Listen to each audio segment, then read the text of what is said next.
ఈరోజు మీరు ఇప్పుడే ప్రదర్శన చేశారు. ఒక చిన్న కోరికల ఇది కూడా నేను చూశాను. పోస్టర్ కోరికల గురించి లేవనెత్తారు.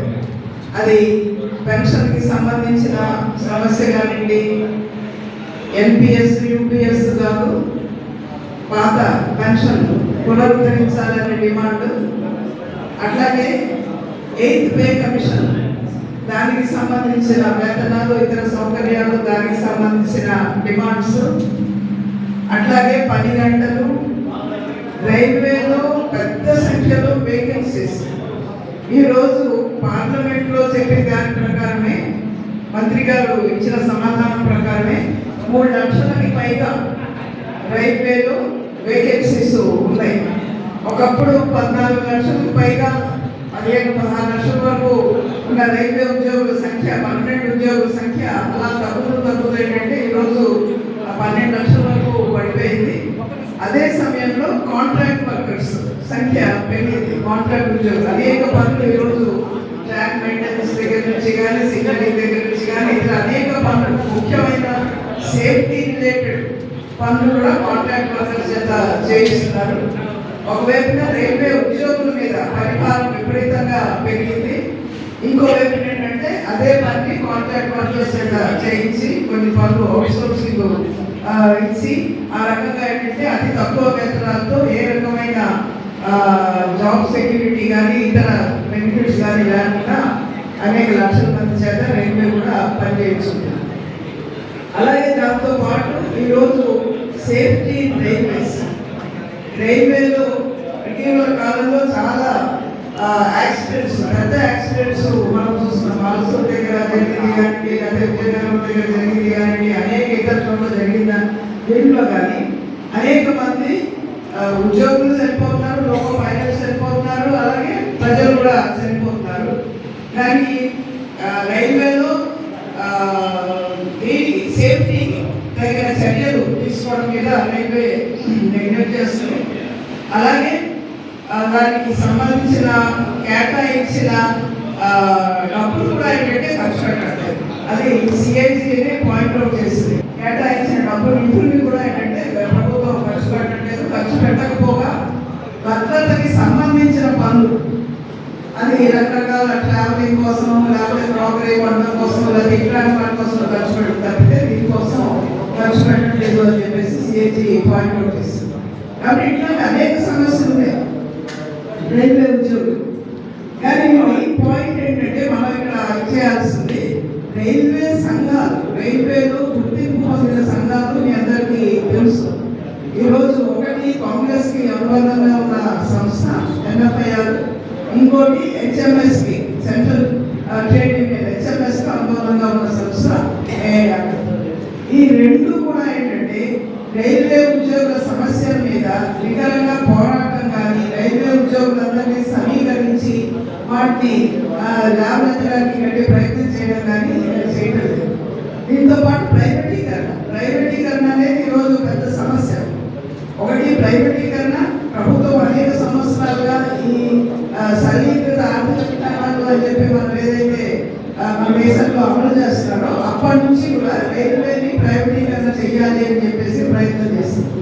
అయితే రైల్వే లాంటి ఒక పెద్ద సంస్థ, కొన్ని లక్షల కోట్ల రూపాయల విలువైన సంస్థ, దేశం అంతటా ఉంది, కొన్ని లక్షల ఉద్యోగులు పనిచేస్తున్న సంస్థ, దీన్ని మొత్తంగా గుండెముద్దగా అమ్మాలని తీసుకునేదానికి ఎవరు సిద్ధంగా లేదు. అందుకని వివేకమైన సిఫారసు చేసింది ఏంటంటే దీన్ని ముక్కలుగా చేసి దీన్ని ప్రైవేట్ వాళ్ళకి అప్పచెప్పాలి అని చెప్పేసి, దానికోసం రకరకాల స్టేషన్ డెవలప్మెంట్ పేరు మీద స్టేషన్ని ప్రైవేట్ వాళ్ళకి అప్పచెప్పాలి అని చెప్పేసి ప్రయత్నం చేస్తున్నారు.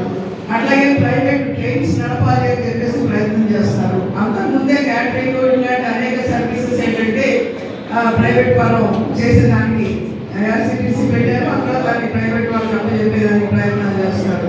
ట్రాక్స్ ప్రైవేట్ ట్రైన్లు నడుపుకునేదానికి మన ప్రభుత్వం ప్రజల డబ్బులతో నిర్మించిన ట్రాక్స్ కూడా ఏంటంటే ప్రైవేటు ట్రైన్స్ నడుపుకునేదానికి వాళ్ళకి ఇచ్చేదానికి ప్రయత్నం చేస్తారు.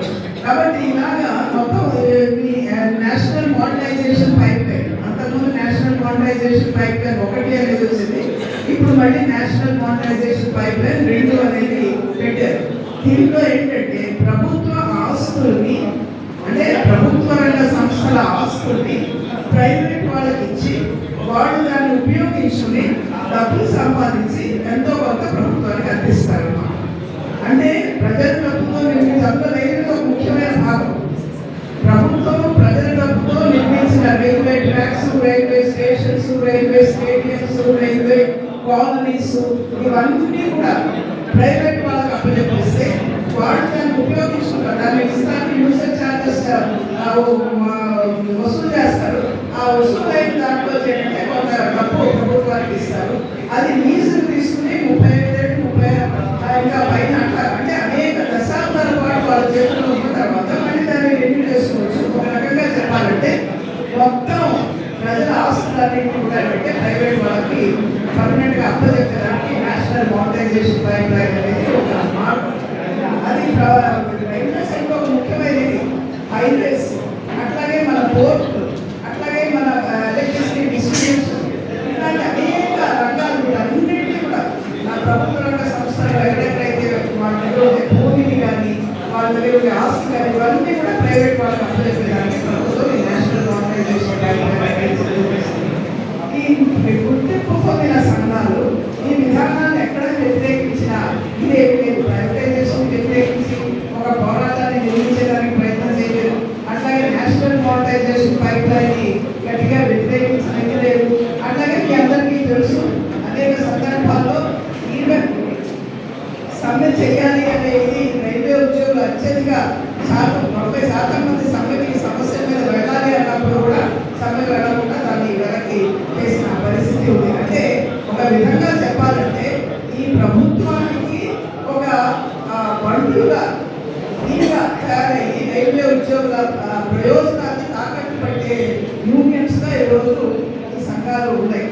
1974 తర్వాత ఇవాటి వరకు కూడా ఏ ఒక్క దీంట్లో కూడా ఒక సమ్మె రైల్వే ఉద్యోగులు పార్టిసిపేట్ చేయలేదు. ఎందుకు తెలుసు? ఇటీవలే 12 ఫిబ్రవరిన ఒక పెద్ద సమ్మె జరిగింది.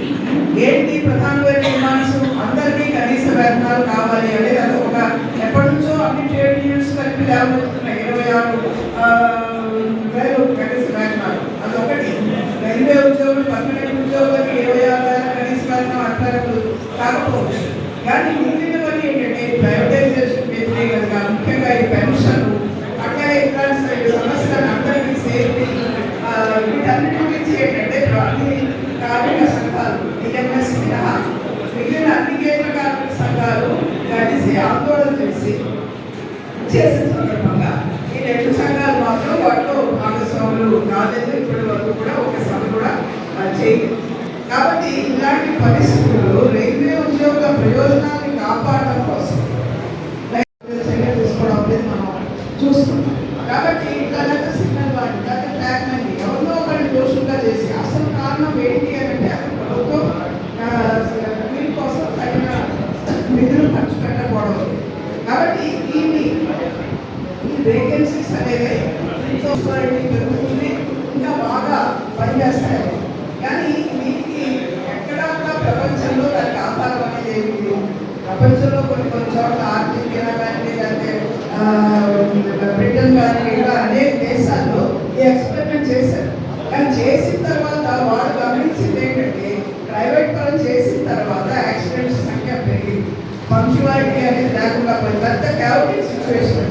ఎందుకంటే రైలు నడవాలంటే మన దేశం లాంటి పెద్ద దేశంలో ప్రతి దీనికి కూడా ఒక ప్రొఫెషన్ ఒక అవసరం. అక్కడ నుంచి బయలుదేరిన తర్వాత ఆ సిగ్నల్ కానీ లేదా మిగతా దీంట్లో కానీ ఆ స్టేషన్ మాస్టర్కి సిగ్నల్ కానీ మొత్తం అందరికీ మొత్తం సిస్టమ్ అంతా ఒక కొహెసివ్ దీంట్లో నడిస్తే అప్పుడు